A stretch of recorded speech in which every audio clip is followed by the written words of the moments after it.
Welcome back to Tari's Lifestyle and Vlog, and thank you so much for stopping by. So in today's video, we're going to be talking about proof of relationship for your UK spouse visa. Okay, but before I go on, my name is Tari, and on this channel, we talk about UK visas and immigration. We talk about life in the UK, how to successfully and safely travel to the UK, and how to navigate and settle in the UK as an immigrant. So if this sounds like something you're interested in, then please subscribe, turn on your bell icon so you don't miss out on any of my videos going forward. But thank you so much for stopping by.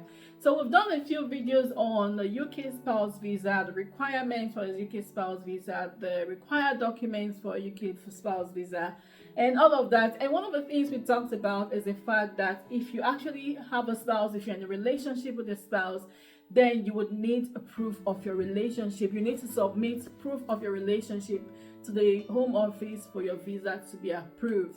And some of the questions I've got is, what documents do I need to provide as proof of my relationship? And like I said, that's what we're going to be talking about in this video. So the first document that you need to prove that you're actually in a relationship with your spouse, if you're applying for a UK spouse visa, is your marriage certificate or your civil partnership certificate. So that's really important. So that's the first document that shows that actually you are married to this person, you are in a relationship with this person.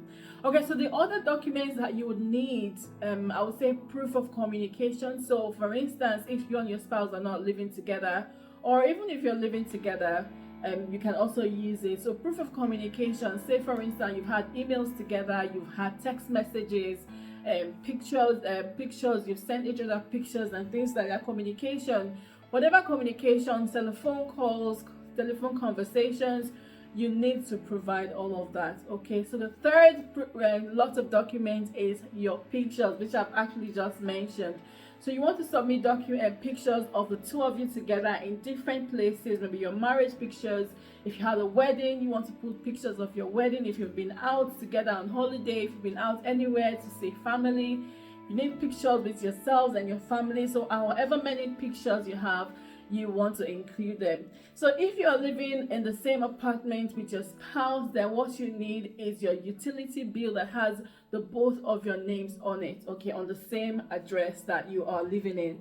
So utility bill, maybe council bill, council tax bill. It's really important because that's an official document.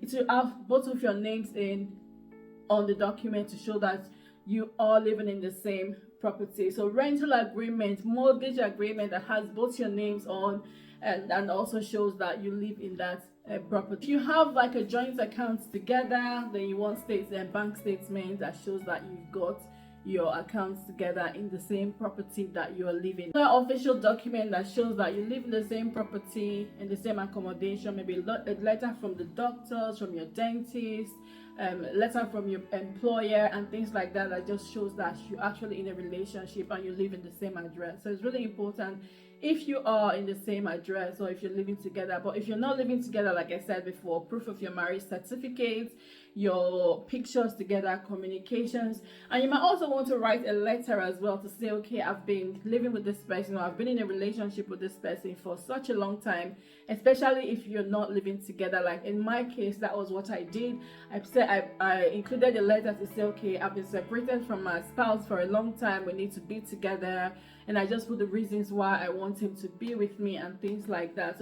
So those are some of the documents that you would need to prove your relationship. So you don't need all the documents, okay, but I would say the more you have, the better for you. The more you have, the better your chances of getting your visa approved. Okay, but thank you so much for watching. I hope this video is helpful to someone. If that's helped you, give it a thumbs up, share with your friends and family, and of course subscribe to my channel if you haven't already done so. But thank you so much for watching, and I'll see you in my next video.